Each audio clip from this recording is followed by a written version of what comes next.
AMDAL, analisis mengenai dampak lingkungan.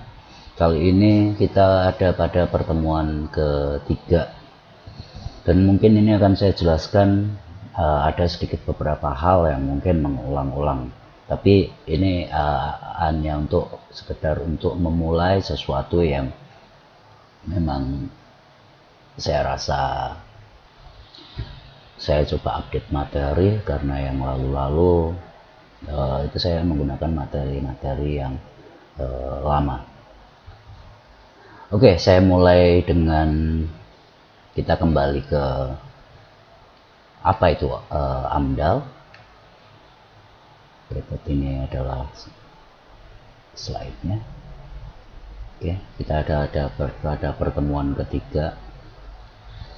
Nah, sekarang kita coba ulang lagi atau sambil mengingat mengapa harus ada analisis mengenai dampak lingkungan ini. Ya, seperti aspek teknis, sebetulnya AMDAL ditujukan untuk bagaimana kita melakukan sesuatu yang berkaitan dengan kita membuat ada sebuah usaha baru atau kegiatan baru yang tentunya akan diperkirakan memiliki dampak yang besar, sehingga manfaatnya atau untuk apa AMDAL ini dilakukan adalah pertama adalah aspek teknis. Di sini seperti bisa kita baca di slide, yaitu untuk menghindari dan meminimalisir dampak lingkungan sehingga terwujud pembangunan yang berkelanjutan. Idealnya seperti itu. Lalu di sini apa sih yang akan dilakukan? Ada survei dalam arti mengumpulkan data dengan dalam pemikiran, dalam pengertian mengumpulkan data apa yang ada pada saat data itu diambil. Jadi bukan kalau dalam metode penelitian istilahnya bukan ex post facto, tapi de facto. Jadi ada yang pada fakta pada saat survei itu dilakukan.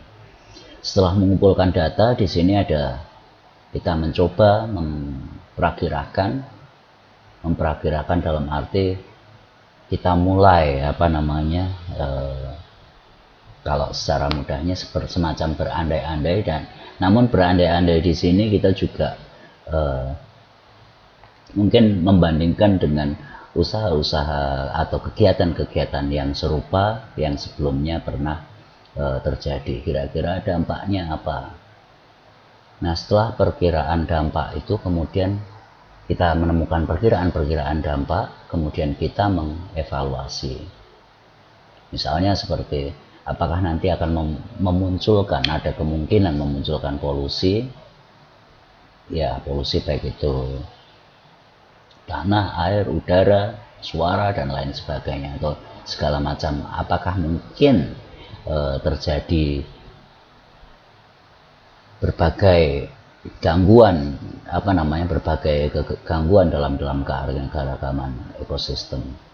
Kemudian bagaimana tentang hubungan manusia dengan alam di sini, baik itu untuk kegiatan usahanya atau untuk lingkungan secara globalnya. Seperti untuk yang global, seperti misalnya efek rumah kaca, global warming, dan lain sebagainya, yang kira-kira secara sangat luas apakah itu akan berkontribusi terhadap kerusakan atau gangguan lingkungan yang global.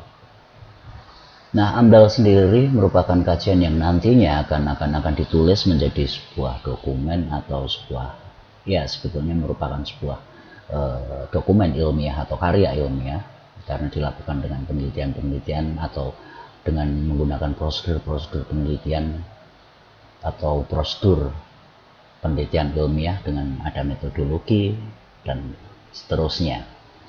Jadi di sini karya ilmiah atau dokumen itu itu nanti akan digunakan sebagai ya semacam media atau alat komunikasi di sini. Alat komunikasi yang nantinya akan dipublikasikan sehingga terjadi konsensus atau kesepakatan dengan masyarakat yang terkena dampak atau masyarakat sekitar lokasi usaha itu akan digunakan. Lalu kemudian akuntabilitas dari pemrakarsa. Pemrakarsa di sini adalah pihak perusahaan atau orang yang akan membuka usaha. Semacam akuntabilitas ini adalah semacam kepercayaan atau dapat dipercaya enggak, atau maksudnya dapat dipercaya dalam arti semuanya akan baik-baik saja dan dampak-dampaknya akan lebih banyak dampak positif dibandingkan dampak negatif untuk pemrakarsa. Lalu kemudian juga pemerintah di sini dalam arti pemerintah baik mulai pemerintah lokalnya sampai pada pemerintah pusat, karena nanti dokumen AMDAL ini tidak hanya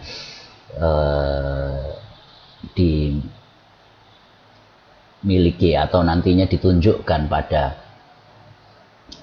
disimpan pemrakarsa saja, tapi juga diberikan pada masyarakat atau wakil masyarakat, diberikan juga pada pemerintah atau pihak-pihak terkait, atau juga mereka pihak-pihak yang pihak-pihak yang memiliki kaitan dan mempunyai kewenangan terhadap kelestarian lingkungan atau kondisi lingkungan di sekitar wilayah tersebut, dan juga dapat digunakan sebagai evaluasi apakah keterlibatan masyarakat itu akan menunjukkan apakah nantinya masyarakat itu bisa terlibat dalam pembangunan atau tidak, pembangunan dalam arti pembangunan secara umum. Oke, slide berikutnya kita coba lihat mengenai tujuan AMDAL yang kemarin sudah ada sedikit hal yang memang kita sedikit kita sentuh, kita bahas di pertemuan sebelumnya. AMDAL ini sendiri, analisis mengenai dampak lingkungan ini juga merupakan salah satu alat atau perangkat dalam mengelola lingkungan hidup. Pertama adalah untuk menghindari dampak. Dalam menghindari dampak perlu kita pertanyakan apakah proyek tersebut dibutuhkan, apakah proyek tersebut harus dilaksanakan saat ini. Lalu seandainya kemungkinan terjadi semacam memang tidak memungkinkan karena menimbulkan banyak gangguan atau lebih banyak dampak negatifnya terhadap lingkungan ataupun masyarakat, itu apakah ada alternatif lokasi lain, itu juga perlu dikaji. Lalu seperti yang tadi berulang-ulang ditunjukkan juga bahwa AMDAL ini bertujuan meminimalisasi dampak. Jadi dampak tersebut memang berusaha diukur, jadi untuk mengurangi, meminimalisir skala besaran ukuran dalam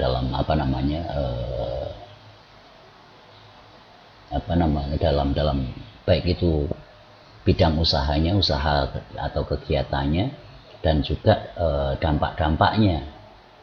Lalu kemudian mengenai ketika untuk meminimalisasi, apakah perlu juga alternatif untuk proses atau untuk perencanaan atau semacam desain bahan baku, bahan bantu, itu mulai juga dilihat. Seandainya diambilkan di wilayah sekitarnya, apakah itu juga mengeksploitasi alam atau tidak, merusak lingkungan sekitar atau tidak.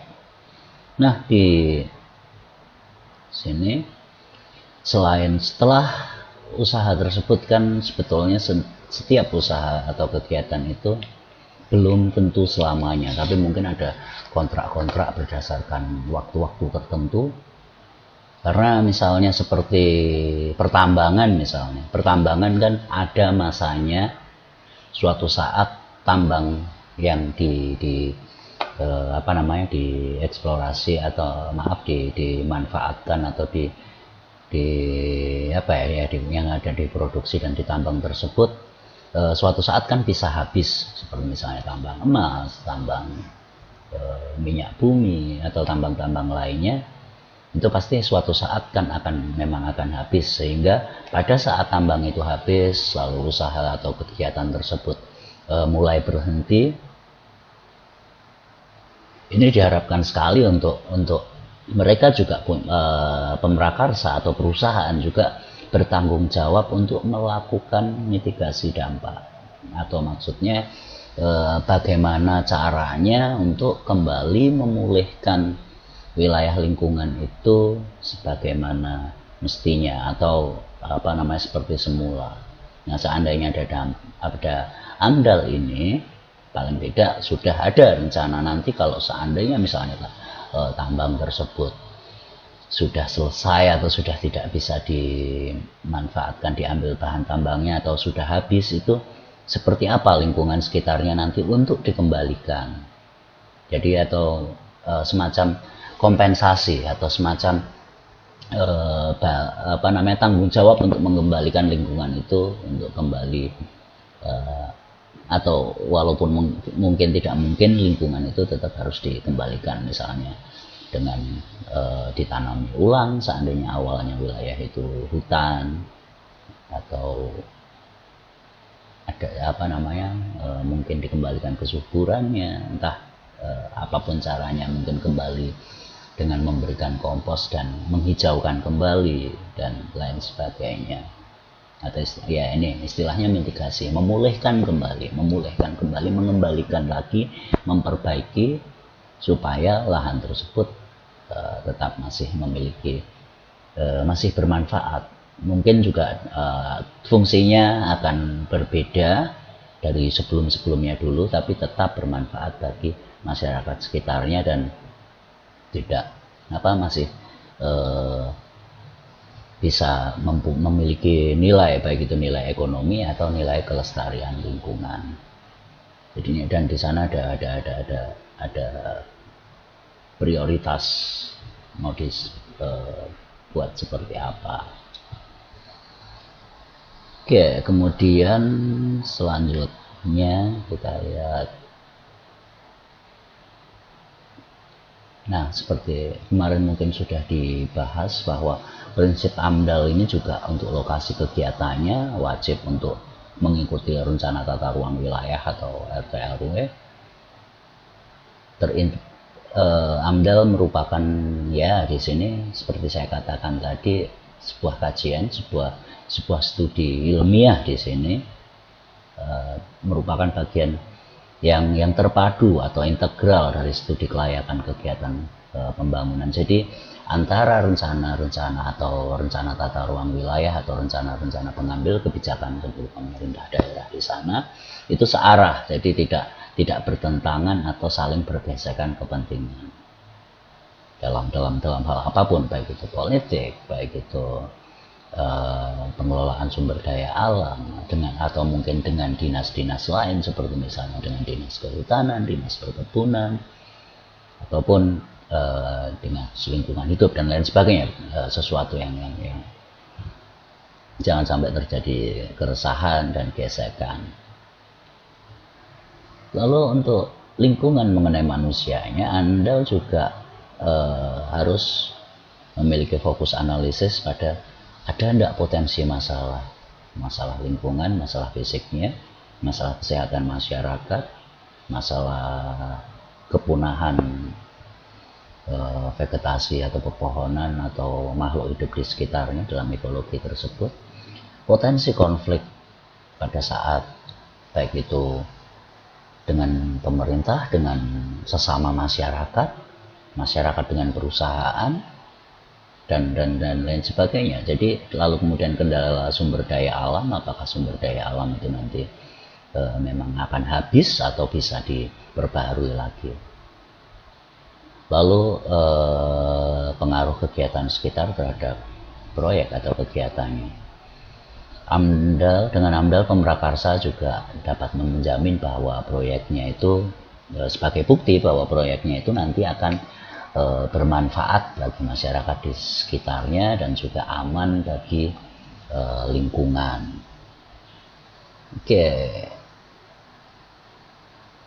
Selanjutnya, nah ini tadi tujuan, manfaat, fungsi.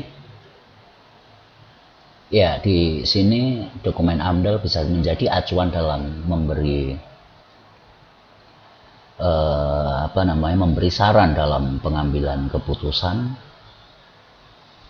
memberi pedoman juga upaya-upaya pencegahan ketika nanti ada kerusakan lingkungan, lalu bagaimana pengendalian dan cara-cara pemantauan dampak untuk lingkungan hidup ini. Dan pemantaunya nanti ya beberapa pihak, baik itu pemerintah, dinas, dan dinas-dinas terkait, perusahaan sendiri, dan juga masyarakat. Dengan AMDAL ini ketika tidak sesuai, masyarakat bisa dan boleh melaporkan untuk ditinjau ulang pada saat perusahaan ini sudah beroperasi. Lalu kemudian di sisi lain adalah juga memberikan informasi dan data bagi perencanaan pembangunan suatu wilayah. Jadi kontribusinya tadi juga ke perancangan RT RW berikutnya, rencana tata ruang wilayah berikutnya. Jadi bisa kembali ke sana. Lalu kemudian sejak awal dampak positif dan negatif itu akibat kegiatan proyek itu juga bisa bisa diduga atau bisa diperkirakan. Keberlanjutannya juga harus terjamin pada proyek pembangunan dan bermanfaat di lingkungan sekitarnya. Kemudian juga tadi berkaitan dengan pengelolaan sumber daya alam, jadi tidak boros sumber daya alam, tidak cepat habis, dan masih tetap bisa berkelanjutan walaupun tidak semuanya bisa. Dan salah satu hasil dari AMDAL ini adalah surat kelayakan dan surat atau semacam surat kelayakan lingkungan untuk boleh beroperasi, dan surat itu dan AMDAL-nya itu dapat digunakan sebagai jaminan untuk memperoleh kredit bank. Karena ketika layak, ketika masuk akal bahwa keberlanjutan perusahaan itu akan terus berkembang, akan terus berjalan, ya itu akan menjadi punya akuntabilitas. Maksudnya perusahaan tersebut akan dipercaya oleh bank dan dapat mudah meminjam atau menambah modalnya lagi untuk perluasan dan lain sebagainya.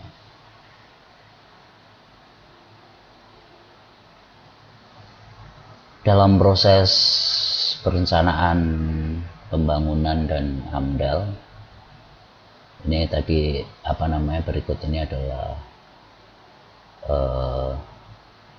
tujuan atau kerangka berpikirnya atau diagram alir atau peta konsepnya istilahnya kita. Jadi tujuannya sudah ditentukan sesuai dengan perencanaan pembangunan. Kemudian penempatan sasaran. Karena yang namanya perusahaan pasti kepentingannya adalah kepentingan ekonomi.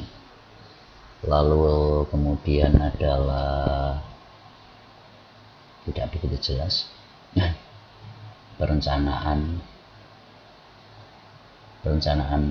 wilayah ini di sini. Nah, berikutnya dari 3 hal itu ada proses kajian ketika mau AMDAL adalah di sini pengembangan AMDAL-nya. Lalu kemudian penipisan itu nanti bisa dilihat perkiraan dampak itu pengembangan alternatif jika seandainya tidak memungkinkan dan lain sebagainya, butuh alternatif di sini. Lalu kemudian alternatif tanpa kegiatan.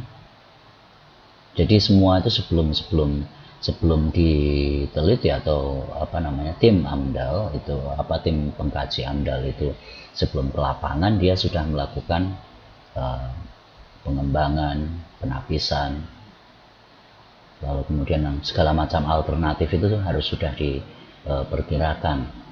Nah, nanti jika dampak besar dan lain sebagainya memungkinkan atau tidak, menguntungkan atau tidak, karena yang namanya perusahaan mau tidak mau keuntungan itu adalah hal yang paling utama.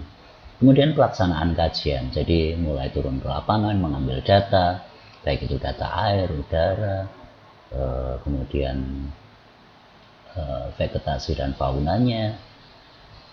Nah, setelah diambil datanya lalu kemudian dicoba untuk penskoran nilai kelayakannya, lalu juga mulai dilihat alternatifnya, alternatif yang memungkinkan ini dalam kajian alternatifnya. Lalu kemudian setelah diproses, melalui beberapa proses dan prosedur, nanti akan dijelaskan di pertemuan-pertemuan berikutnya. Ada istilah dokumen final kajian, dokumentasi pengambilan keputusan dan seterusnya. Oke, mungkin ini walaupun lambat dan tidak terlalu banyak, seperti itu saja kira-kira yang telah disajikan. Silahkan untuk mempertanyakan mana yang terulang, mana yang belum jelas. Nanti saya lanjutkan lagi untuk materi berikutnya yang akan saya share di minggu depan. Mungkin langsung pada apa sih itu dokumen AMDAL, seperti apa sih, dan bagaimana cara proses pembuatannya dan prosedur-prosedurnya sebagai prosedur penelitian. Oh, masih ada satu lagi seperti ini yang saya lakukan, antara urutannya yang seperti tadi. Ada hal yang berurutan, jadi studi sosial ekonominya, kelayakan ekonominya, jadi menguntungkan atau tidak. Lalu kemudian ada namanya dokumen AMDAL. Nah, di sini dilihat dengan modifikasi proyek itu, atau istilahnya disesuaikanlah dengan kemampuan perusahaannya, dengan tenaga yang ada, dan juga dengan lingkungannya, dan juga pengelolaannya. Itu yang tahap-tahap yang berurutan. Nah, tahap yang beriringan di sini adalah studi kelayakan ekonomi dan teknis ini. Seiring dengan itu bersamaan dengan AMDAL-nya. Jadi bisa dilihat mana yang seiring, mana yang enggak. Ini sebetulnya satu kegiatan. Lalu kemudian yang terintegrasi studi kelayakan ekonomi dan teknis, dokumen AMDAL-nya, dan kemudian setelah yang terakhir bisa ditentukan atau dirumuskan proyek atau kegiatan yang ramah lingkungan. Dan biasanya ketika memang terbukti atau masuk akal, diterima, dokumen ini kemudian akan jadi. Dan tahap-tahap yang detailnya, benar, minggu depan atau insya Allah minggu depan akan saya sajikan lagi. Dan saya tutup sekian dulu, terima kasih. Assalamualaikum warahmatullahi wabarakatuh. Adil Katalino Bajuramin Kasaruga Basengat Kajubata. Salam.